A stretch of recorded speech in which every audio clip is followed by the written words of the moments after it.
Hey guys, today we're going to be unboxing this EastAsiaSoft Physical Edition of Synergia. I'm going to play through the whole thing today, and at the end of this video I will give it a little bit of a review and let you know my thoughts on it.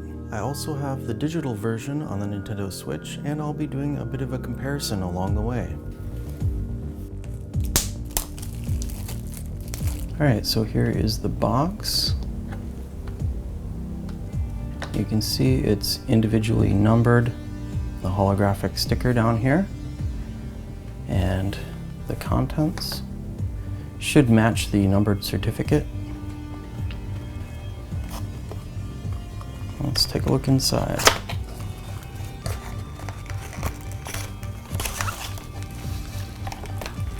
Alright, so here we have the numbered certificate.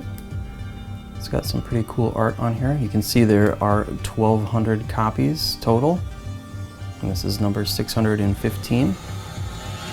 A little bit more art on the back. You can see this is embossed too. Same with the box, also has this sort of bumped out lettering on the front. And here we have the soundtrack. Original soundtrack by Andy Han.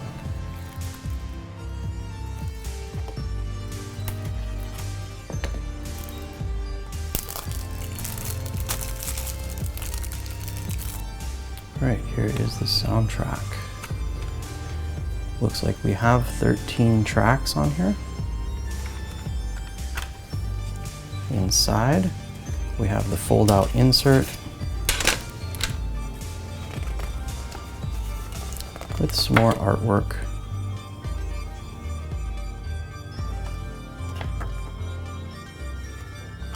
Very nice deep colors. EastAsiaSoft prints always have really nice colors. And here's the disc. Behind the disc we have some more art. So for those of you that don't know, this is a Yuri visual novel. So it is a girls love visual novel. I'll be playing through the whole thing, and then I will do a quick review at the end of this video. Here is the game.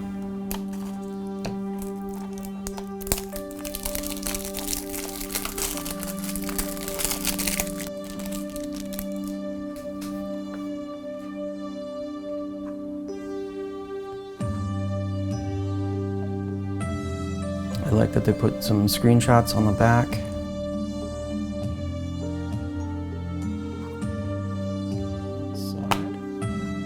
We have an instruction manual.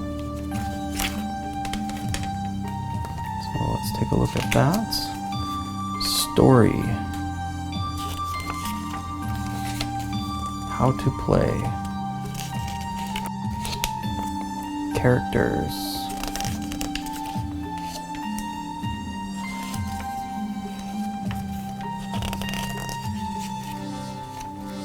Trophies.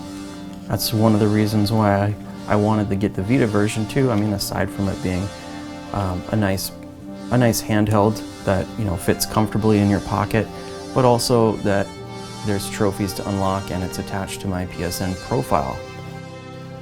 Looks like we have some art on the back of the cover.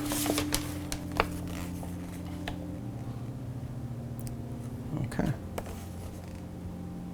All right, here's a nice close-up of the game card. Let's check it out.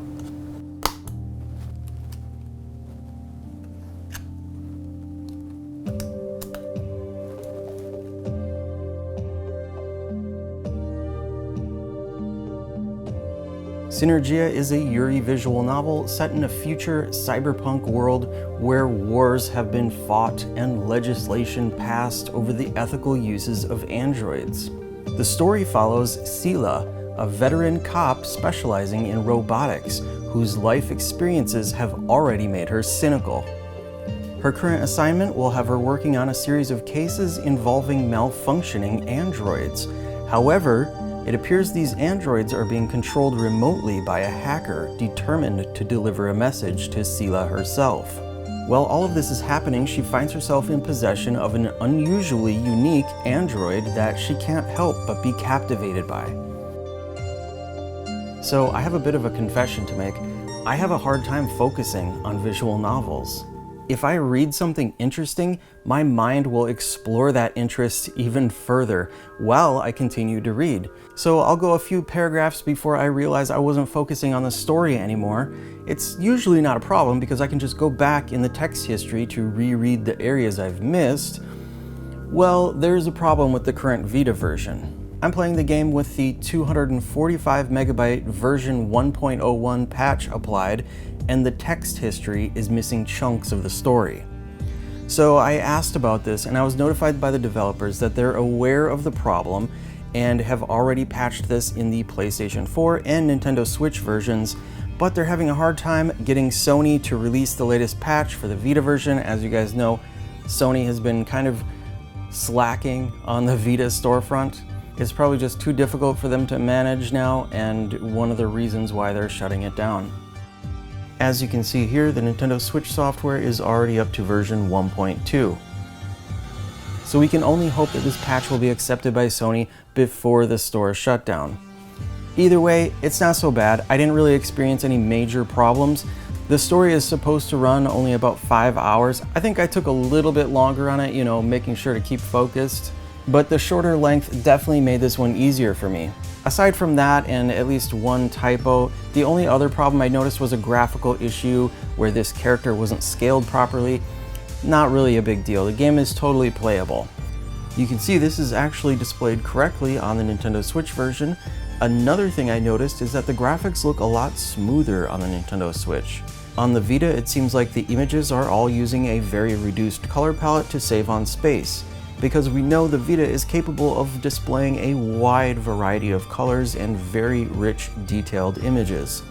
My guess is that they might be trying to fit all of the images into memory at once, rather than loading and unloading them into memory when needed. But I can't say for sure. We do have to keep in mind that this game almost didn't make it to the Vita. It was a last-minute rushed decision to port it before it was too late, and I'm very grateful to everyone involved in making that happen. There are a few moments in the game where you can choose one of two actions. You'll want to play through the whole game at least once more to select the opposite actions to see all of the story elements and unlock the rest of the CG and trophies. There is one choice that will drastically change the end of the game. After you watch both of those endings, it will unlock more story, which shows you the events that took place before the story starts. So be sure to keep track of which options you choose the first time playing so that you can select the opposite on your second playthrough. I thought they did a great job with the characters. There wasn't a lot of world building, but I think that's best left for other genres, like games with collectible log entries and such.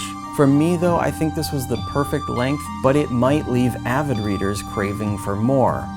The soundtrack is great though. It does an excellent job of setting the mood for each appropriate moment, and I'm really glad that this got an EastAsiaSoft release so that we would get the mandatory standard issue soundtrack. And so now, even after playing the game, I'll probably continue listening to it. Synergia is available digitally on the PlayStation 4, Nintendo Switch, and the Vita. MSRP is $15 US. Alright guys, thanks for watching. Until next time, I will see you later.